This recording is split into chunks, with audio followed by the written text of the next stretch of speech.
আল্লাহ তাআলা যখন মন দিছে তখন তো মন তো চাইবেই খাওয়ার জন্য, তাই না? কত কিছু মন চাই। আমার মতো কে, কে আছে না এত কিছু মন চায় খাওয়ার জন্য।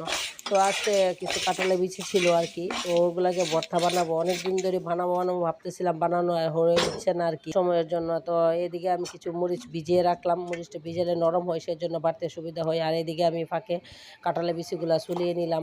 আর এত সুন্দর করে ভেজেছি যেন মানে ইয়ে না থাকে, মচমচা হয়েছে কাঁঠালের বিচিগুলা।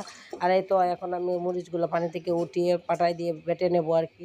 আর বাটা ভর্তা তো খেতেই স্বাদ লাগে, আমরা সবাই জানি, তাই না? বাটা পিষে ভর্তা স্বাদই আলাদা। তো ইতিমধ্যে আমার মরিচটা বাটা হয়ে গেছে।